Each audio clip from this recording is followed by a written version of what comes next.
Ang pagiging magkaibigan ay isa na siguro sa mga yaman na may pagmamalaki ng isang individual. Ito yung tunay na pagkakaibigan na alam mong maaasahan mo sa anumang sitwasyon ng buhay. Maging sa mga kasanayan man o pighati, mga taong ekstensyon ng iyong pamilya na kung minsan mga pinagkakatiwalaan mo ng iyong buhay. Ikaw kalakbay, meron ka bang naaalalang tao sa tuwing maririnig mo ang mga salitang tunay na kaibigan? Ating tunghayan ang kwentong handog sa atin ngayong araw. Karanasan ito ni Tim Yong, taong 1972, Calamba, Laguna. Noon pa man, marami ng mga kababalaghan ang aking napapakinggan. Maging noong araw na hindi pa uso ang mga ganitong uri ng programa. Madalas kasi sa ganitong mga kwento ang ibinabahagi sa amin ng mga purong matatanda na sa aming lugar. Mga kwentong nagpasalin-salin mula sa mga ninuno pa namin at sa ibang tao. Libangan namin noon kapag sasapit ang gabi. Ang pagkwekwento sa amin ng aming lolo tungkol sa mga bagay kagaya ng engkwentro sa engkanto at mga kakaibang nilalang sa kagubatan. Kaya naman batang paslit pa lamang ako ay nalalaman ko na ang mga bagay na maaring ipangkontra sa mga ito sakaling ako mismo ang makaranas. Isang payak na pamumuhay ang meron kami. Magkakatabi ang mga bahay nila tatay at ng mga kapatid niya, pati nitong si Lolo Cardo namin. Isang manggagamot ang lolo ko. Tradisyonal na pamamaraan ang ginagawa niya. Sa tulong na rin ng mga halamang naukuha niya sa iba't ibang parte ng aming lugar.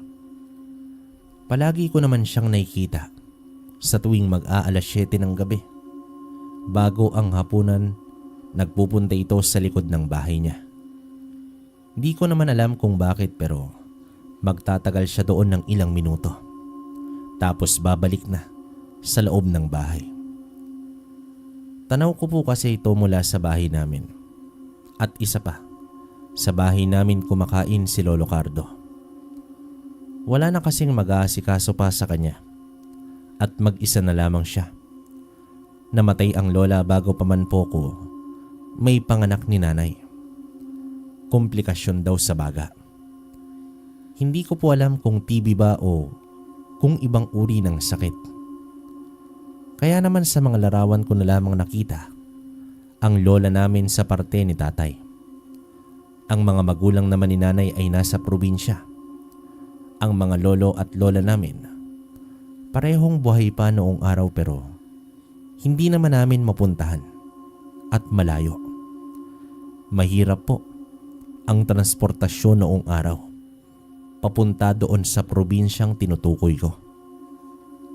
Libangan ko naman noon ang magpagala-gala lang sa labas sa mga kakawyan at sa kung saan lang kami mapunta nitong mga kaibigan kong sila Temyong at Baldo. Wala naman po kasi kaming masyadong ganap noong araw. Magsasaka po ang tatay ko at si nanay naman ay nasa bahay lang. Nag-aasikaso sa amin at ang pinaka-paborito kong gawin ay ang tumulong sa lolo ko sa pangunguha ng mga halamang gamot. Magaling po kasi talaga ang lolo ko sa panghuhuli ng mga ibon gamit ang mga dagta ng puno. Ang mga ibon na pwedeng lutuin at gawing ulam noong araw. Kasi ay meron pang mga ganito. Marami pa kasi ang puno noon tuwing hapon. Labis din ang ingay ng mga ibon na nagpapahinga sa mga kakawiyang malapit sa amin. Temyong iho, natutuwa ako. Sa lahat ng mga apo ko na naririto sa Calamba, ikaw lamang ang bukod tanging nagtsatsagang samahan ako sa pagpunta sa may kakahuyan. Yung iba mong pinsan nandon at panay paglalaro lamang sa lansangan. Kapag tatawagin ko ay nagbibingi-bingihan at halatang ayaw na tulungan ako dito, kaya nagpapasalamat ako sa iyo, Apo. Wala po yon, Lolo Cardo. Nakahiligan ko na din kasi ang paghahanap ng mga halamang gamot na magagamit niyo po. Lolo, sa tingin niyo po, maaari din kaya akong matuto ng panggagamot kagaya niyo? Napansin ko po bukod kasi sa inyo, wala nang ibang manggagamot dito sa lugar natin. Bigla ko na lamang naisip na itanong ito sa lolo ko. Isang umaga habang nasa gubat kami at ako nga ang nangunguha ng mga hamog sa mga halaman at inilalagay ko sa tuhod ko. Pampalakas at pampatibay daw kasi yon. Ayon naman sa lolo. Sinasamahan ko siya sa pangunguha ng mga baging na uri ng halaman. Limot ko na ang tawag doon, pero isang mabisang gamot daw yon sa rayuma at sa ubo. Matinik at mahirap kunin, kaya naman kailangan dalawa kami nang sa gayon ay mabunot namin ang ugat nito. Noon kasi ay walang opisyal ang katawagan sa mga halamang kinukuha ni Lolo Cardo. Hindi ko din napag-aralan ang tungkol sa mga herbal na medisina. Ayon naman sa Lolo Cardo ko, nang minsang matanong ko ito kung paano niya ba nalalaman ang isang halaman ay mainam sa karamdaman ng tao. Ang sagot lamang niya ay sa tulong daw ng gabay niya sa kalikasan. Ito daw ang nagtuturo sa kanya ng mga halamang dapat niyang gamitin at mga halamang dapat iwasan. Sa katunayan nga po niyan, sa maniwala kayo at sa hindi, merong isang uri ng halaman o dahon na pinakamainam sa mga taong natutuklaw ng ahas. Pero mahirap itong makuha. Kahit po kami, nahihirapan pero ang nakakamanghalang. Kasi mismong ang mga makamandag na ahas ay alam kung saan ito kukunin. Minsan kasi naging saksi ako sa dalawang ahas na naglalaban. Parehong makamandag. Ilang minuto silang di nag-away. Hanggang sa tila malupaypay yung isa. Marahil na din sa kamandag ng pagkakatuklaw sa kanya. Pagkatapos pinagmasdan ko ito, yung kalaban niyang ahas. Umalis ito. Ako naman hindi ko malapitan yung nangihinang ahas. Kasi sobrang malaki talaga. Gabraso ko yung laki nun. Kaya naman tiyak na kung matutuklaw ako nito, katapusan ko na. Nanatili lang ako doon. Inaantay ko sanang mamatay para kunin at dalhin kay Lolo Cardo. Nang makita kong bumalik yung kalaban niyang ahas, may dala itong mga dahon sa bibig niya at parang isinubo doon sa nanghihinang ahas. Mahirap mang paniwalaan pero nang makalipas lang ang ilang minuto, muling gumalaw nang malikse yung ahas at magkasabay silang umalis. Totoong kwento po ito at ako mismo ang nakakita. Pero nang itanong ko ito kay Lolo, isang beses niya palang daw din itong nakita at hindi siya pamilyar sa itsura nito. Temyong, Apo, tignan mo yung baboy sa may unahan. Kapag nakakakita ka ng mga hayop na sa tingin mo iba sa karamihan kagaya niyan, wag na wag mo silang sasaktan, ni wag mong lalapitan. Dahil sa mga bantay sila ng gubat at hindi nilang nagugustuhan kapag nagagambala sila. Kaya lang po, Lo, paano naman po kung ako ang suguri nila? Anong gagawin ko po? Wala po bang pangontra sa mga ganyang hayop? Hindi po kaya aswang yan kagaya nung sa kwento nyo? Nang umagang yun kasi ay pinagmamasda namin ng Lolo Cardo ko ang isang napakaputing baboy. Puti ang lahat sa kanya at ayon nga kay Lolo ay engkantadong baboy iyon. Malayang nagpapagala-gala sa kakawian.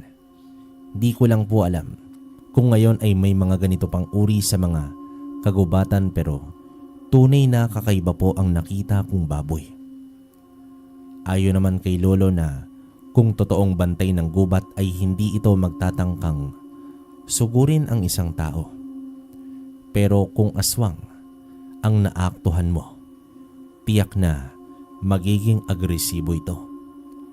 Kahit naman po kasi sa mga baboy mo talaga, iwas ang mga tao. Maghapon po kami ng lolo ko sa may Kakawyan. Masayang maghapon na puno ng mga aral at kwento. Hanggang sa sumapit po ang 4:00 ng hapon. Dito na nagpasyang umuwi si Lolo. Kaya naman dinaanan po namin isa-isa yung mga panghuli namin ng ibon. Mga sanga po itong korting dapuan ng mga ibon na may napakalagkit na dagta. Mga kinolekta namin sa iba't ibang puno at niluto sa apoy. Mas malakas kasi ang kapit ng dagta kapag niluluto ito sa apoy. Labis naman ang kagalakan ko noon nang dahil sa nakaapat na ibon kaming nahuli. Mga malalaki at mataba, at magaling magluto nito ang Lolo Cardo ko. Yun nga lang po nang malapit na kami sa bukana ng Kakawyan, kung saan palabas na sana kami, may nasalubong kaming isang babae na siguro edad 40 na. Nakasuot ito ng mahabang kasuotan. Hindi ko na po matandaan kung itim ba ito o berde. Medyo madilim na rin po kasi noon. Bigla naman akong hinawakan ni Lolo Cardo sa braso ko at pinalipat ako sa kabilang banda niya. Papasalubong kasi sa amin yung babae. Mabilis naman itong binati ng Lolo Cardo ko. Magandang hapon sa iyo, Aida. Nakahuli kami ng 4 na ibon sa loob. Mangyaring sobra naman ito para sa amin. Yun na itong isa. Mainam yang ihawin. Nagulat naman ako noon kasi alam kong kulang sa amin yung mga ibon. Sa lakas ko ba namang kumain? Pero iniabot ng lolo ko yung pinakamalaking ibon doon sa babaeng tinawag niyang Aida. Tahimik naman itong kinuha nung ale. At tangka pa sana akong magsasalita. Bala ko sanang itanong kay Lolo Cardo kung bakit niya ibinigay yung ibon. Pinagpaguran namin yon. Pero mabilis itong sumenya sa akin na wag na akong magsalita. Wag na akong maingay. Hanggang sa makalabas kami sa may Kakawyan. Tahimik ang lolo ko at saka lamang ito nagsalita ng nasa kalsada na kami. Alam ko, Apo, na nagtataka ka kung bakit ko ginawa yon. Marahil iniisip mo kung sino yung nakasalubong natin. Tama ba ako? Siya si Aida. Bantog na aswang dito sa ating bayan. At ang ginawa ko kanina ay ang pagbibigay galang sa kanya. Kailangang unahan mo ang isang aswang sa dungan dahil kung hindi, ang simpleng pagtitig nila o ang presensya lang ay maaaring magdulot ng sakit sa isang normal na taong kagaya mo. Nahintakutan naman ako sa mga sinabi sa akin ni Lolo. Kahit isa itong mahusay na manggagamot at albularyo, ay may kinakatakutan din pala. Labis naman ang respeto niya dito kay Aling Aida. Pero napagtanto ko naman na tama naman si Lolo. Mas mainam ang wala kang kaaway o kagalit dahil hindi liliit ang mundong ginagalawan mo. Ayon pa kay Lolo, ay mukhang bata lang tingnan yung ale. Pero ang totoo niyan ay mas matanda na yon kesa sa kanya. Dahil binata pa lamang daw siya. Ganoon na ang itsura ni Aling Aida. Kaya naman mas lalo kong naniwala sa mga sinabi ni Lolo na aswang nga ito. Pero hindi naman po pala porket aswang dapat nakatakutan na agad. Kasi itong si Aling Aida, ginagalang pala sa aming lugar at hindi lamang si Lolo ang gumagawa ng pagbibigay dito ng kung ano-anong dala nila sa tuwing masasalubong ito. Dati hindi ito pinapansin. Bagamat madalas namang nakikita ko itong si Aling Aida sa may sentro namin, pero umpisa nung makasalubong namin ito ni Lolo Saka ko po napansin na oo nga pala. Halos lahat ng matatanda sa aming lugar, ganoon ang paggalang sa ali, sa babaeng nakatira sa loob ng kakawyan. Isang araw po nun, habang nasa labas naman ako at nakamasid lang sa mga dumadaan, habang kumakain ng suma na gawa ni nanay, nakita ko naman itong si Baldo at Burnok. May mga daladalang pagkain. Magpinsan kasi ito at sa pagkakaalam ko, noong araw na yon ay kakarating lang ng tiyuhin nila galing abroad. Kaya naman parang naghanda sila. Balak nilang ihatid ito sa akin. Kaya nga lang po sa daan ay nakasalubong nila itong si Aling Aida.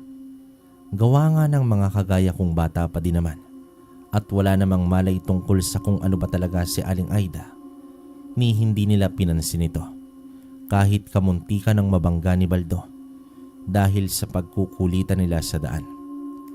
Kita ko pa na saglit na tumigil si Aling Aida at nilingon itong dalawang kaibigan ko. Oh, bakit parang nakakita ka ng multo sa itsura mo, Temyong?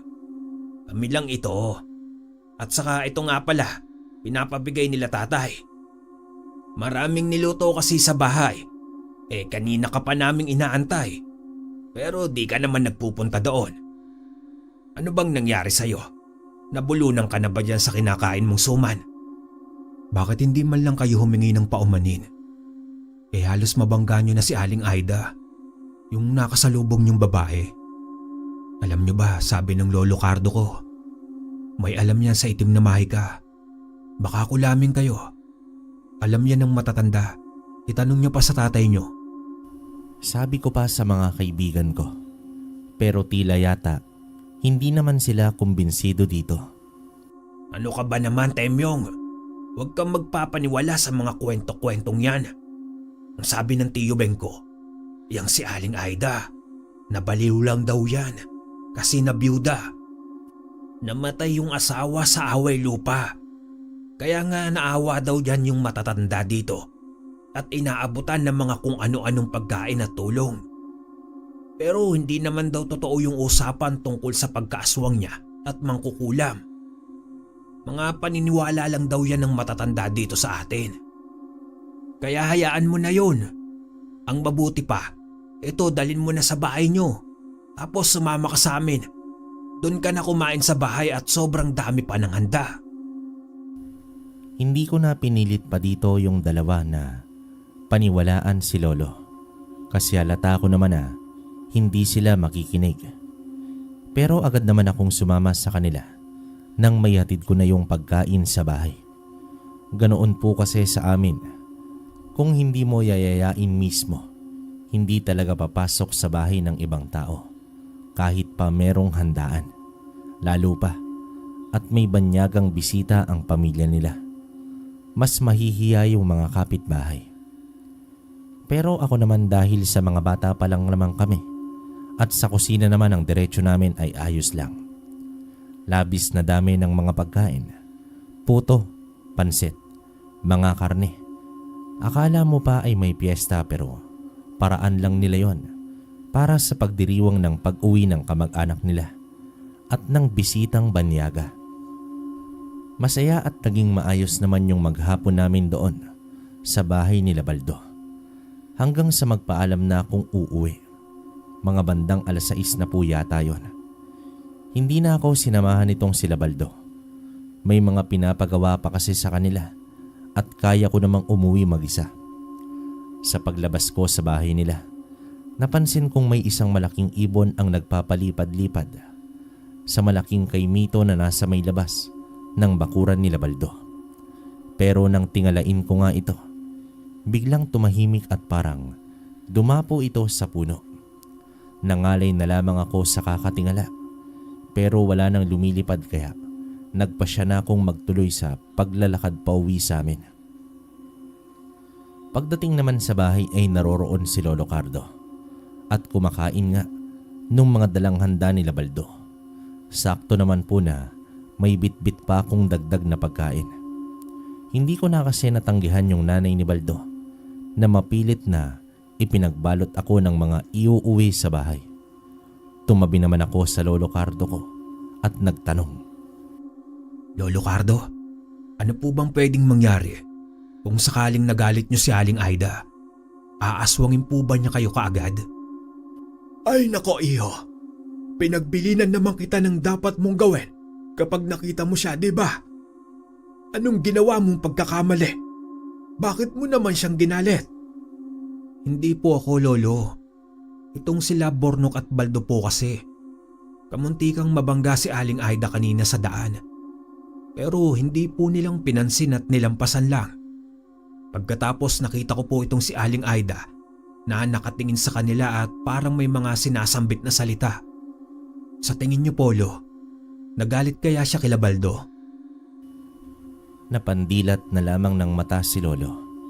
Ayon sa kanya, ay huwag naman sana daw, pero kung sakaling totoong nagalit nitong mga kaibigan ko si Aling Aida, baka nagpalipad hangin na ito at maaring may mangyaring hindi kaaya-aya sa dalawa.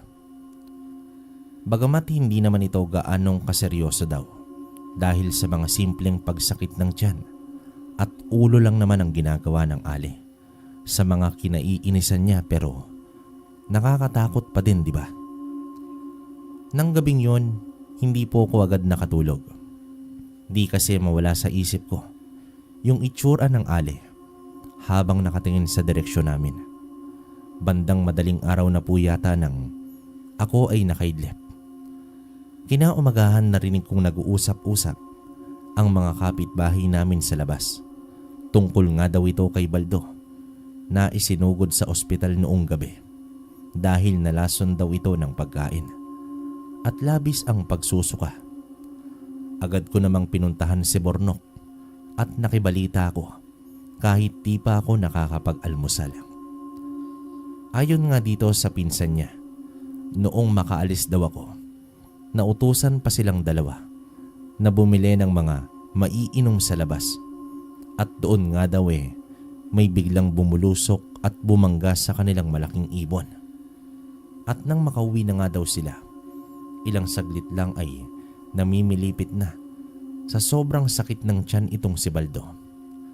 Sabi pa ng iba, usog, pero dahil sa impluwensya ng banyagang bisita nila, pagkalason daw sa pagkain ang nangyari.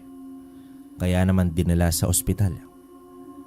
Pero ako, malakas ang hinala ko na dahil iyon sa nagalit sa kanila si Aling Aida. Sumapit po ang hapon at inuwi na sa bahay si Baldo. Nawala na daw kasi yung sakit ng tiyan at natigil na yung pagsusuka noong nasa ospital na. Pero noong gabi, biglang narinig kong sumisigaw yung tatay nitong si Baldo. Kumakatok sa bahay ni Lolo Cardo at buhat-buhat si Baldo. Nawala na daw ng malay at bigla nang nagsuka. Sobra-sobrang dami daw at may dugo na ang nilalabas nito. Agad naman po kong tumakbo papunta sa bahay ni Lolo. Gusto ko pong makita kung papaano gamutin ni Lolo Cardo ang kaibigan ko. Kumuha ng isang plato si Lolo Cardo at nilagyan ng langis niya, sabay nag-usal ng mga orasyon. Itinapat niya po yung plato sa gaserang naroroon at nagmarka yung uling mula naman sa gasera sa plato. Doon ay nakita ko po na parang may korting tao ang lumitaw. Sa pakiwari ko ay babae. Matapos po ito ay inihipan ni Lolo Cardo yung plato. Sabay gamit yung daliri ay kinuha itong naipong uling o yung itim na mula sa usok ng gasera. At ito yung ipinahid niya kay Baldo. Pagkatapos ay may inilagay pang dahon si Lolo Cardo sa likod at tiyan ni Baldo. Nausog ang anak nyo. Kailangan nyong magkatay ng puting manok at ilagay nyo ito sa tapat ng pintuan nyo mamayang 3:00 ng madaling araw. Wala kayong ibang gagawin. Huwag niyong babantayan ng manok at hayaan niyong umagos ang dugo nito sa labas ng pinto. Kapag sumakit pa rin ang tiyan ni Baldo, dalhin niyo ulit sa akin. Pero kung magagawa niyo ng tama ang pag-aalay ng manok, hindi na siya gagambalain pa. Ang tatay ni Baldo ay laki sa lugar na yon Kaya naman mapapaniwalain ito sa mga albularyo at mga kulam. Samantalang ang nanay naman ni Baldo, na sabihin na nating mayaman at sopistikada, hindi ito naniniwala sa ganito. Mas naniniwala siya sa mga makabagong medisina. At kune-question nga ang pinapagawa ni Lolo na pagkatay ng manok na ilalagay sa labas ng pinto. Baka daw kasi matakot yung bisita nilang banyaga. Baka daw isipin na mga kulto ang nasa baryo namin. Ang problema pa ay sunod-sunuran lamang itong tatay sa asawa nito. Di ko naman po masasabing masamang tao ang nanay ni Baldo. Pero mga tao talaga na hindi naniniwala sa mga supernatural at mga higit sa ordinaryong kaganapan.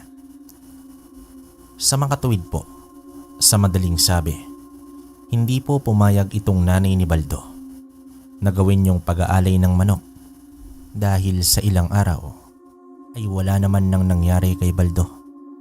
At ang sabi nga ng nanay nito na mukha ngang tumalab naman yung mga gamot na inireseta ng doktor. Kaya naman maayos na ang anak niya. At hindi lang daw dahil sa mga kulto na gawain ni Lolo Cardo. Hindi daw yon ang nakapagpagaling kay Baldo. Hanggang sa isang araw, Biyernes noon, bandang 8:00 ng umaga. Nagulat na lamang po kaming lahat dahil sa umiyak itong tatay ni Baldo. Ako naman ay medyo lutang pa. Hindi ko pa masyadong maintindihan kung ba't ito umiiyak at tinatawag si Lolo Cardo.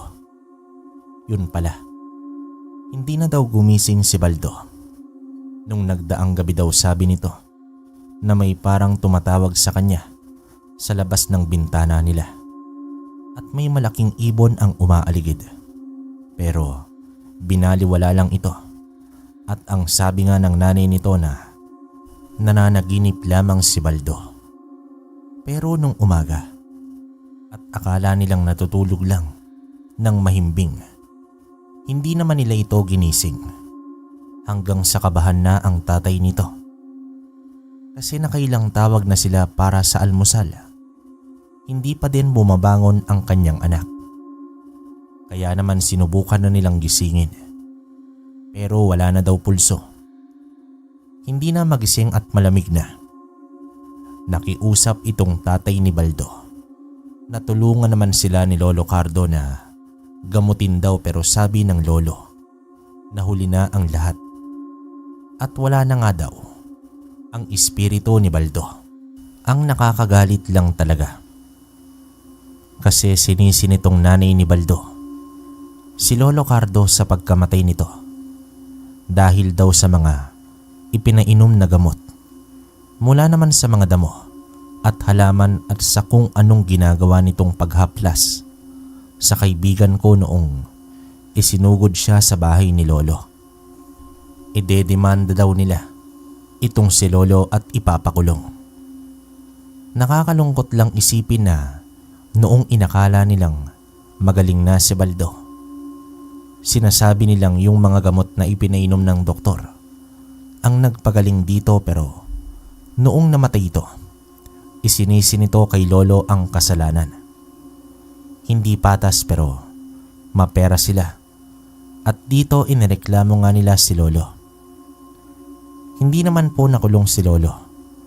Wala naman kasing sapat na ebidensya at kahit noong pinatingin ang katawan ni Baldo, walang bakas na dahil sa mga halamang gamot kaya ito namatay.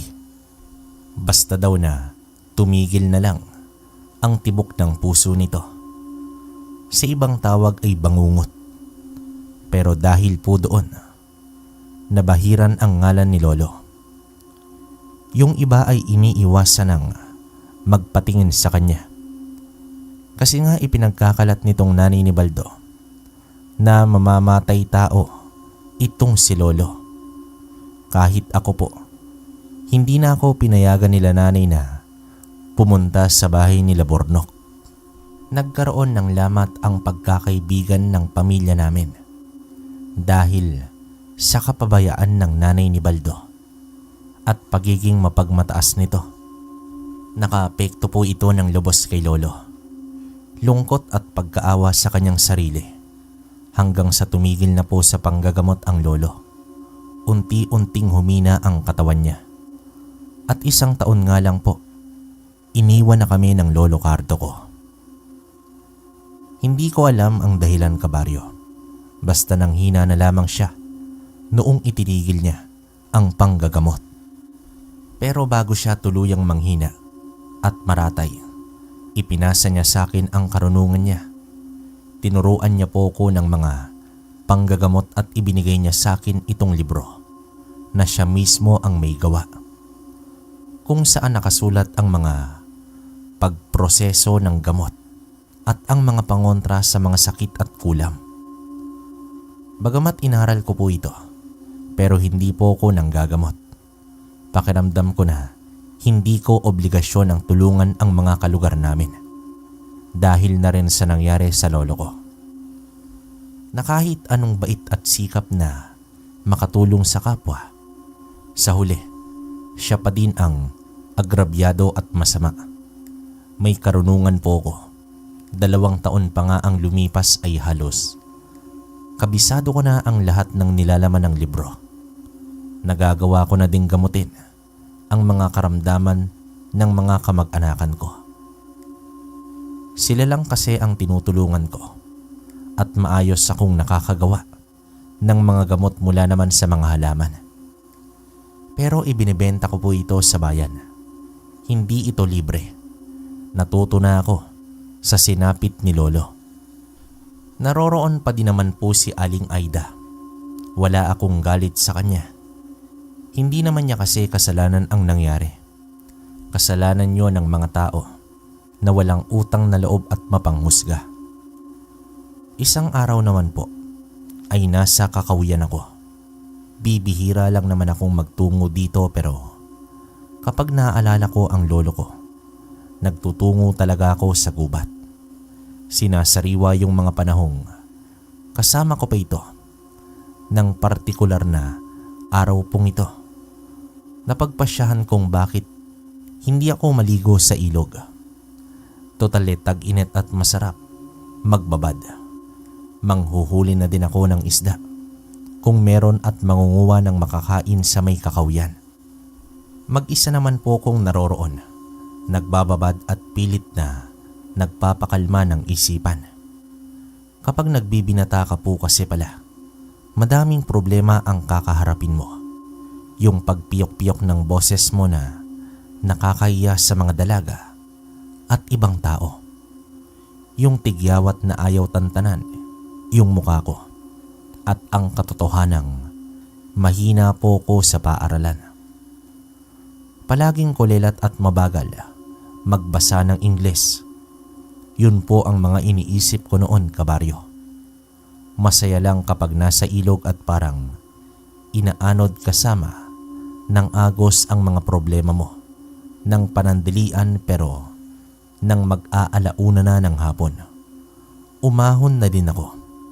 Walang huling isda. Kaya naman naganap na lang ako ng nyog at labong. Meron kasi akong kawayanan na madadaanan. Kaya naman yun na lang ang naisip kong kunin at iuwi sa bahay namin. 5 piraso yata yung nakuha ko nito. Wala naman kasing may-ari ng lugar na yon, kaya ayos lang na kumuha ako. Wala naman kasing naninita sa akin simula bata pa ako sa tuwing maunguwa ako doon. At dahil sa taglabong nga, napakarami ng naroroong umuusbong. Nagulat na lamang ako dahil sa nang pagtayo ko nang maitali ko na itong mga labong. Naroroon itong si Aling Aida. Nakatayo ito sa harap ko. Halos mapasigaw pa sana ako. Mabuti na lamang at napigilan ko. Magandang araw po, Aling Aida. Pasensya na po kayo, hindi ko po kayo napansin. Nanguha lang po ako ng labong. Wala kasing huli yung pamingwit ko. Eto po, gusto niyo po ba ng labong?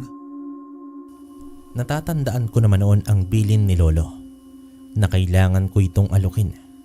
Depende na sa kanya kung tatanggapin niya ang binigay ko. Pero sa unang pagkakataon ay narinig ko itong magsalita.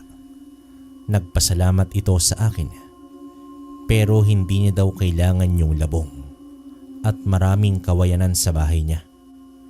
Bilang panghuli, bago naman siya umalis, nang hingi ito ng patawad at nakikiramay daw sa pagkawala ng lolo ko.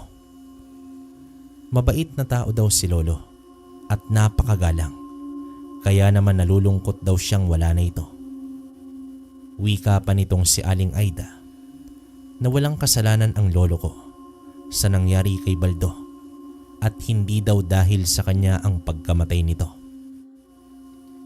Ayon kay Aling Aida ay simpleng sakit lamang sa tiyan ang ibinigay niya sa kaibigan ko at malaki ang posibilidad na ang pagdala sa ospital ang naging problema at ang mga gamot na ipinapainom dito.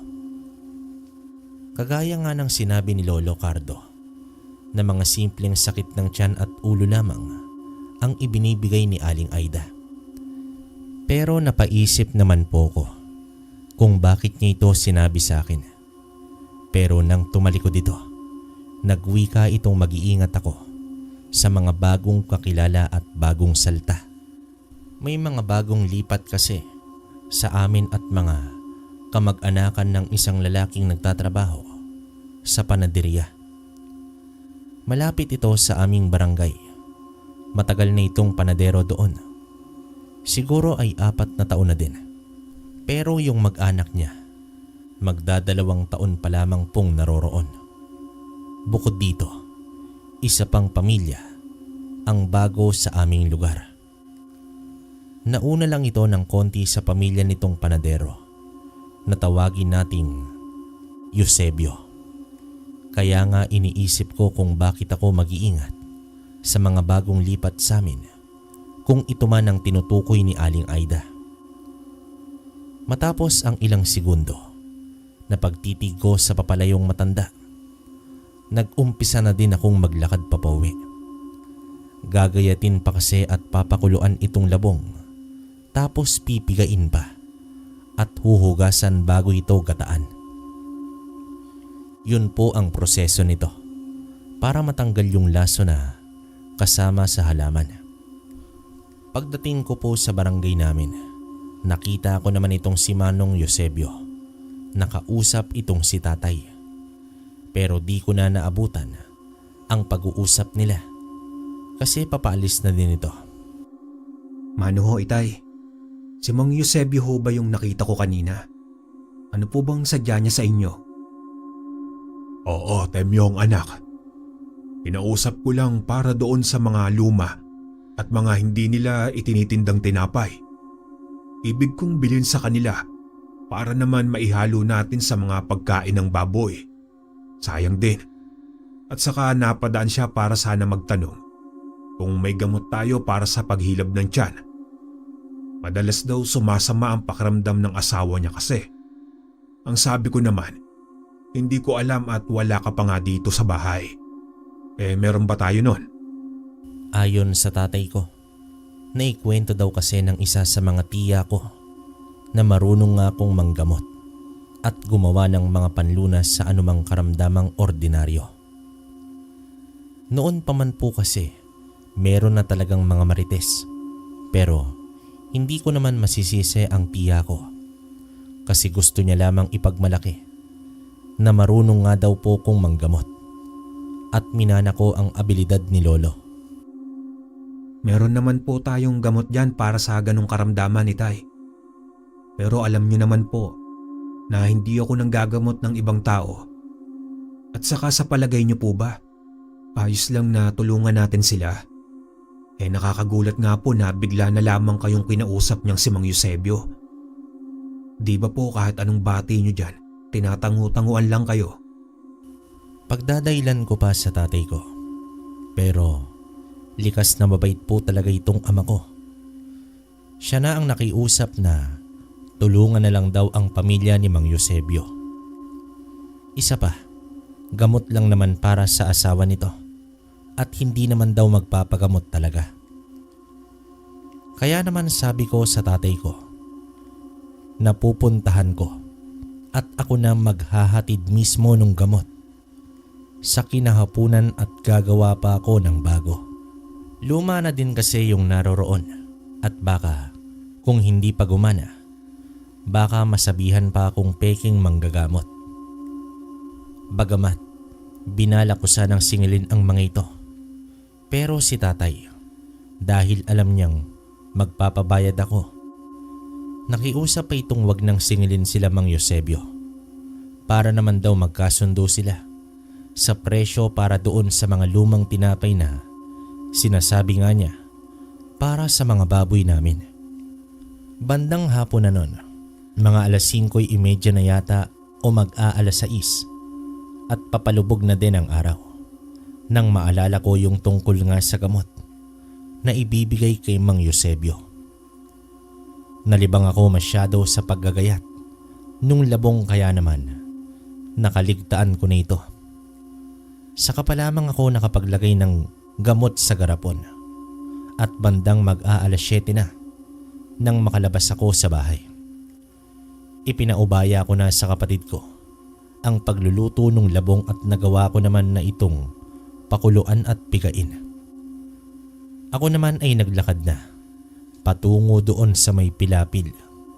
Nasa tawid ng taniman pa ang tinutuluyang bahay nitong sila Mang Eusebio. Sa isang kubo, bantay sila doon sa lupa ng ninong yata nitong asawa ni Mang Eusebio. Medyo madilim na yung daanan, pero nasanay na kasi ako at hindi talaga ako nagdadala ng pailaw. Isa pa ay tanaw ko naman yung bahay nila dahil sa malamlam na gasera nito. Medyo malamig ang ihip ng hangin at masarap sa pakiramdam. Dagdag mo pa ang mga huni ng palakang bukid na parang ang sarap hulihin para gawing adobong palaka. Pero wala ako sa kondisyon noon para magsuot sa mga damuhan at pataniman. Bago ka naman makarating sa bakuran ng kubo, may mga madaraanan pang punong kahoy, santol yata yon at saka abukado. Dahil naman sa nakaramdam ako ng pagkaihi, umihi naman muna ako bago magtuloy sa bahay nila Mang Eusebio. Nang matapos ako, buong pag-akala ko na naihian ko nga yung pantalon ko. Pero nang kapain ko ito at amuyin, amoy langis. Saka ko napagtanto na nabasa yung pantalon ko dahil sa pag-awas ng lana sa botelyang dala ko. Isa lang ang ibig sabihin nun. May kung anong masamang nilalang ang nasa paligid. Kung tama pa ang hinala ko, isa itong aswang. Nang maalala ko naman ang sinabi sa akin ni Aling Aida, mag-ingat ako sa mga bagong kakilala at mga bagong tao sa lugar. Kaya naman ang naisip ko kagad na maaari kayang ang pamilya ni Mang Eusebio yung aswang dahil kanina hindi naman umaawas yung botelya at nang makarating lang ako doon, saka ito nagkaganon. Marahan akong lumapit sa kubo. Pinagmasdan ko ang paligid. Sinisigurado kong walang nakaabang para sunggaban ako. Kaya nga lang, bigla kong narinig itong asawa ni Mang Eusebio na sumigaw at tila hirap na hirap. Dito ko na aninagan ang isang nilalang na nasa silong ng kubo nila. Nakaaktong nakahiga at mukhang nakangudngud yung mukha sa sahig ng kubo. Walang dudang aswang nga ito at sinisinghot niya yung samyo ng asawa ni Mang Eusebio. Kaya naman hindi na ako nagdalawang isip na kumilos na. Delikadong ginagawa ng aswang at maaaring mapahamak itong ali sa loob ng kubo. Iginuhit ko naman sa lupa itong itak ko at dinuraan ang talim Sabay marahang kong sinalakay yung aswang sa ilalim. Nagawa ko po itong saksakin sa tagiliran niya at naghuhumiyaw nga po ito. Sa labis na sakit, papaano po kasi nang masaksak ko ito? Iniikot ko pa yung talim sa loob ng katawan niya. Nilundagan po ko nito. Napaiga pa ako sa lupa at napaibabawan ito pero buong lakas ko itong sinipa at tumilapon. Mabalasik po yung aswang. Hindi ito umaatras. Kahit sugatan at muli pang tangkang sasalakayin ako. Pero dumating na si Mang Eusebio. Mabilis ang reaksyon ng manong at binunot niya agad ang itak na nakasukbit sa kanya.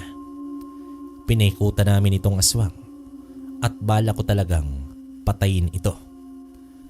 Kaya nga lang ay bigla itong gumamit ng taga sa bulag. Nawala sa paningin namin at naglaho ito ng tuluyan. Nako, at mabuti na lang at narito ka, Temyong. Kung hindi, baka kung ano nang nangyari sa pamilya ko. Maraming salamat. Dito nagkaroon na po ako ng kutob dahil sa nangyari. Kaya naman hindi ko po binigyan ng gamot itong asawa ni Mang Eusebio. Bagkus, pinayuhan ko po ito na magpatingin sa doktor. At malakas ang kutob kong buntis ang asawa niya.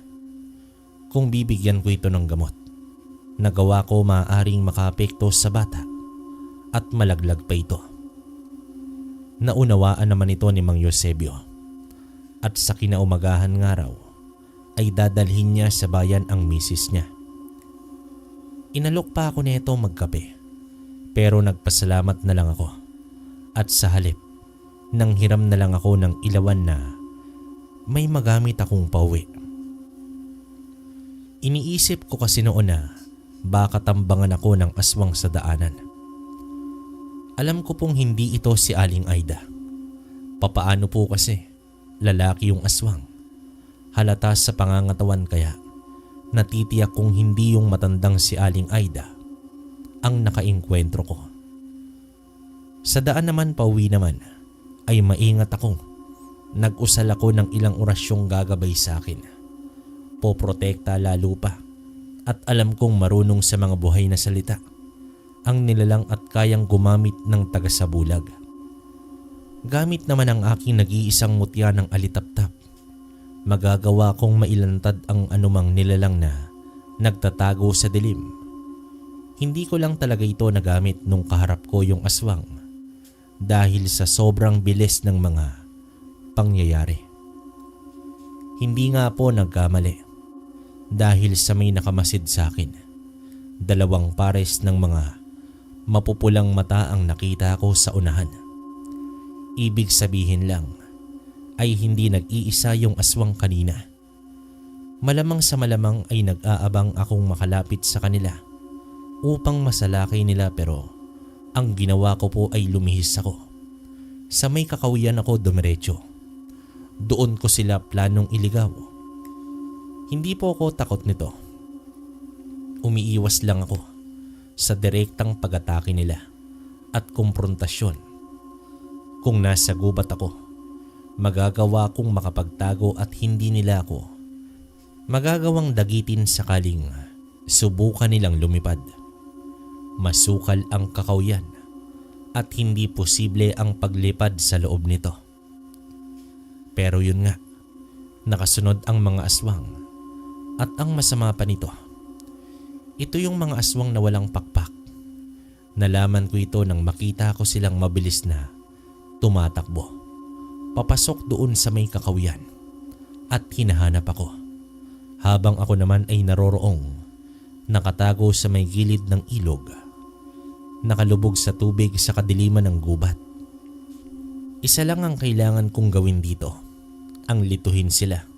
Ang hayaang tangay ng ilog ang amoy ko upang hindi nila ako masundan pa.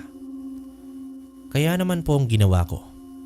Ibinuhos ko yung dala kong gamot sa damit ko at isinabit ko ito sa isang puno.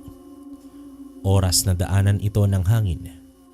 Ito ang mga amoy nung mga aswang at iyon ang magiging pagkakataon ko para makalayo sa kanila. Maayos na po sana ang lahat kung hindi lamang ako napatid sa isang ugat at masaksak ako ng itak na dala ko. Doon sila biglang naghiyawan at alam kong papalapit na sa akin ang dalawa. Nang walang kung ano-ano ay biglang may isang taong nakatayo sa harap ko. Gulo-gulo ang buhok at nakakatakot ang presensya ng bigla naman itong magsalita. Agad kong nakilala ang boses nito, si Aling Aida. Pagwiwika nito na tumayo ako at sumunod sa kanya. Masakit man ang sugat ko at nagdurugo ay sinundan ko itong matanda na dire-diretso lang sa paglalakad. Nawari mo pa, hindi ito nahihirapan sa daan hanggang sa sapitin po namin itong bahay niya. Malaki at puno po ng ilaw na mga gasera. Pinatuloy naman ako nito at pagkapasok ko lang sa bakuran niya, may kinuha itong timba at isinaboy sa bakuran at sa may tarangkahan at pagkatapos ay isinara na ang pinto ng bahay niya. Sa puntong iyon, medyo nagdidilim na yung paningin ko dahil sa dami ng dugong na wala sa akin. Pero nag-umpisang kumuha ng kung ano-anong halaman itong si Aling Aida. Pinalatag niya sa may papag yung binti ko na may sugat at gamit itong mga dinikdik na halaman at ugat ay itinapal niya ito sa sugat ko matapos niyang hugasan ng maligamgam. Nakakapagtaka lang talaga na hindi po ko nasundan nung mga aswang sa bahay ni Aling Aida. Sa kabila ng labis na pagdurugo ng sugat ko, nakaidlip naman po ako nito. Nanaginip pa ako noon na naroroon si Lolo at nakangiti sa akin at sinabihan akong gumising na. At nang pagdilat ko nga ng mata ay naroroon si Aling Aida. Abala ito sa kusina niya. Nang mapansin niyang gising na ako, sinabi niyang kailangan ko nang umuwi at maaaring hinahanap na nga ako daw ng tatay ko.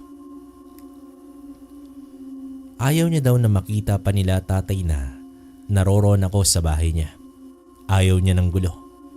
Kaya naman nagpasalamat ako at agad nang umalis. Tama naman po si Aling Aida dahil nang makalabas ako ng kakauyan, nakita ko naman sila tatay kasama si Mang Eusebio at kausap nga ang kapitan namin. Nagbabalak pala silang hanapin umano ko at pinuntahan pala ako nila tatay kay Mang Eusebio. Pero dahil sa sabi nga ni Mang Eusebio na nakaalis na ako, nag-alala silang lahat, lalo pa at nakasagupa pala ako ng aswang. Dito tinanong naman ako nila tatay kung saan ako nagpunta at kung ayos lang daw ba ako. Ipinaliwanag ko ang lahat at sinabi kong hinabol ako ng 2 aswang at iba ito sa nataga namin dahil sa parehong mga mahaba ang buhok nung humabol sa akin. Samantalang yung nasugatan kong aswang, parang wala itong buhok. Nagdahilan na lamang ako na pagod ako at inaantok at may sugat pa nga sa paa. Kaya naman gusto ko nang umuwi. Alam ko po kasi na hindi naman ako titigilan ng mga tao sa amin sa pagtatanong tungkol sa aswang at ayokong nakikipag-usap sa kanila. Sa bahay naman pagdating ko, agad kong nilinisan yung sugat ko at ginamot ko po ng mga sarili kong gawang gamot. Bagamat tinulungan po ko ni Aling Aida, pero mas tiwala po ko sa mga gawa kong gamot. Maayos yung ginamit sa aking mga halamat na pakipot nito, yung sugat at napigilan yung pagdurugo. Pero alam niyo na po yung sigurista, kaya naman nilagyan ko ito ng mga pangontra sa aswang at pangyayanggaw. At dito binindahan ko na ng maayos. Pagkatapos ay saka po ko nahiga. Nag-umpisa na kasi ang pagkirot nito. Sa mga sumunod na araw, nanatili lamang ako sa bahay. Nagpagaling ng sugat at pilit na inaalala yung mga aswang. Natitiyak kong malapit lang sila sa amin kasi alam nila kung saan ako dadaan papauwi at doon nila ako inabangan. Pero ang tanong lang ay kung sino. Kung sana magagawa ko lang tingnan ang bawat isa sa mga kalugar ko. Kung sino ang may sugat sa tagiliran. Baka matukoy na namin kung sino ang mga aswang, kaya lang hindi ko pa kayang maglakad. Ayoko din maimpeksyon pa yung sugat ko. Sa araw-araw ay nakikibalita na lamang ako kay tatay. Kumpirmado nga daw na buntis yung asawa ni Mang Eusebio. At siguro sa pagtanaw ng utang na loob nito, madalas itong napapadaan sa bahay para mangamusta at minsan may dala pang tinapay. Nang humingi ito ng tulong sa akin sa mga pangontrang pwede nilang magamit, at madalas nga raw na nakakarinig sila ng mga wakwak sa gabi. Kaya nga hindi na nagpapaabot ng hapon sa panaderia si Mang Eusebio at kinakailangan daw na 5:00 pa lang ng hapon ay nasa bahay na ito. Ilang beses daw kasing may naliligaw na itim na baboy ramo doon. At minsan naman, isang malaking pato. Kaya naman binigyan ko ito ng mga bagay na dapat gawin at ilagay sa bakuran nila. At sa higaan na rin ang misis niya. Sabi ko pa na oras na gumaling ako, susubukan naming sugpuin yung aswang. Gusto kong makagante at kung di dahil sa paghabol nila, hindi sana ako nagkasugat sa binti. 1 buwan ang lumipas at maayos na ang kalagayan ko nang minsan kong muling bisitahin sila Mang Eusebio. Nakita ko na agad ang marka ng mga nilalang na nagmamatiyag sa gabi. Mga hukay sa bakuran, mga pagkalmot sa dingding at mga natutuyong sanga ng mga puno na maaaring dinapuan ng aswang o nalawayan ito kaya nalanta. Lahat ng mga senyales ng pang-aswang sa pamilya. Bagamat nasabi ko na hindi ko na talaga ugali na tumulong sa mga kabarangay ko. Pero kung iisipin, ay hindi po namin talagang kabarangay sila Mang Eusebio. Mga dayo lamang sila doon at iniiwasan pa nga ng ibang mga kalugar namin. Dahil sa weirdo daw at hindi ito nakikipag-usap. Mang Eusebio, wag ho muna kayong papasok sa trabaho bukas. Dito po akong magpapaumaga sa bahay ninyo. Susubukan nating siluin yung aswang bago pa man silang makapaminsala ng tuluyan. Kailangan na natin silang mapigilan. Yan ay kung ayos lang po sa inyo. Maraming salamat sa pagtulong mo sa amin, Taemyong. Alam kong iwas talaga sa amin ang mga kalugar natin at hindi pa nila kaming lubusan tanggap. Pero lumalabang kami ng patas sa buhay at hindi kami masasamang tao. Kaya nga nagpapasalamat ako kahit paano. Tinutulungan kami ng pamilya mo. Huwag niyo na pong alalahanin yon. Isa pa ay may atraso din sila sa akin. Dahil sa kanila, kaya ako'y naratay sa bahay ng 1 buwan. Naghanda naman ako ng mga patibong sa bahay ni Mang Eusebio. Sinigurado ko na kung sakaling lalapit man ang mga aswang sa bakuran, ay malalaman namin ito. May mga inilagay akong panilo. Makatakas man sila, tiyak na magtatamo sila ng mga sugat na hindi naman agad maghihilom.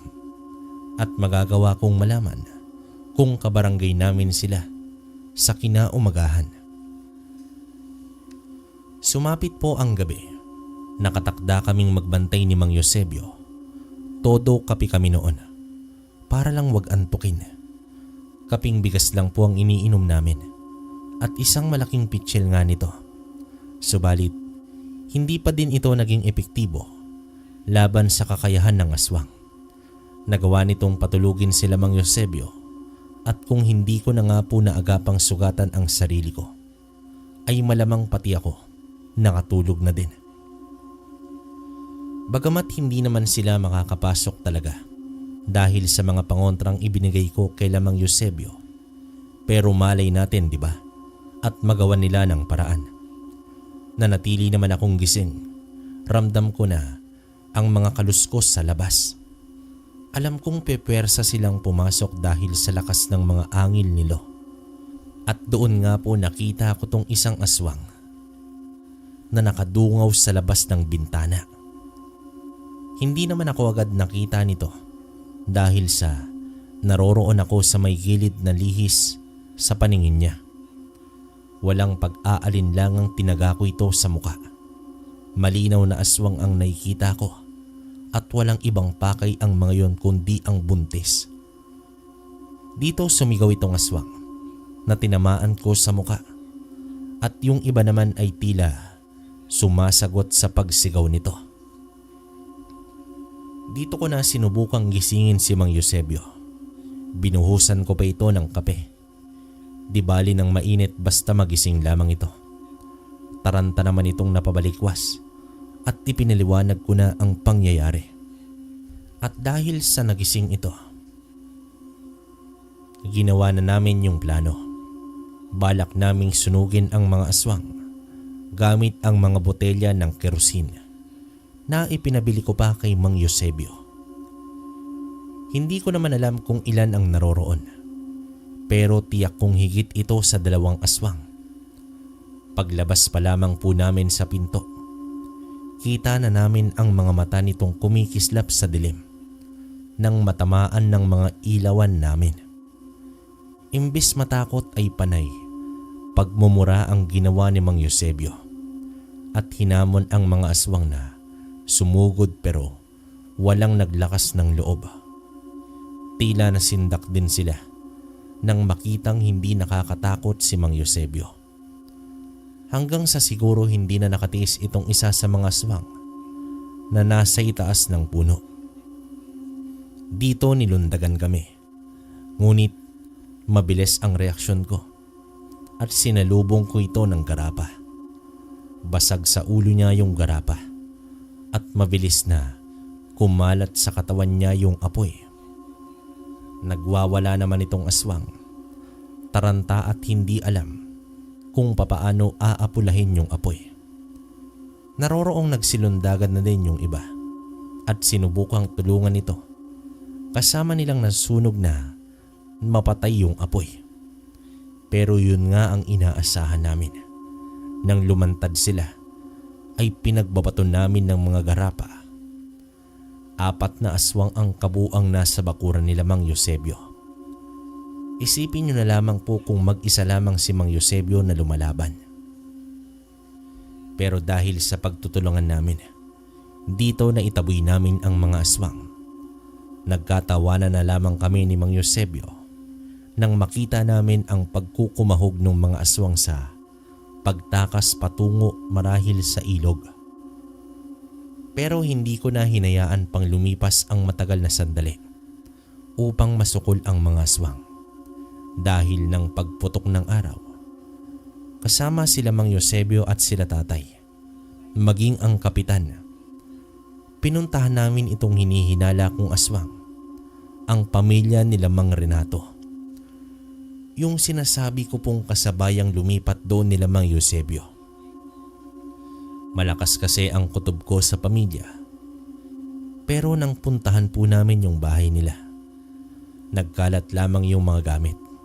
Wala nang tao sa loob. At amoy sunog pa sa bahay nila. Wala na pong nakita sa pamilya nitong si Mang Renato na umalis, pero yun nga, hindi na muli pang nakita ang pamilya nito sa aming lugar. Di umano, ayon sa may-ari ng bahay, 3 buwan ding hindi ito nagbayad ng renta sa bahay dahil nga sa wala daw pera at wala daw kita ang padre de pamilya. Kaya naman tuloy hindi namin malaman kung umalis ba ito dahil ayaw nilang mabuko na sila yung mga aswang o umalis ito dahil sa pagtakas sa mga utang nila.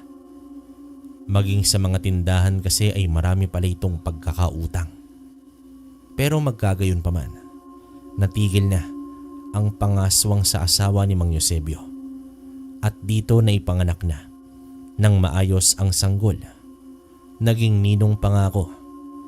Tungkol naman kay Aling Aida, hanggang sa magkaasawa na po ako at anak ay naroroon siyang patuloy na namumuhay ng mag-isa sa may kakawyan. Pero ni minsan, hindi niya talagang ginambala ang aming baryo. Hanggang dito na lang po ang aking kwento. Lagi po nating pakatatandaan sa buhay na ito ay isang malaking kasalanan ang mangusga ng tao ng walang basyan at hindi lahat ng pinaniniwalaan nating totoo ay tama. Wakas.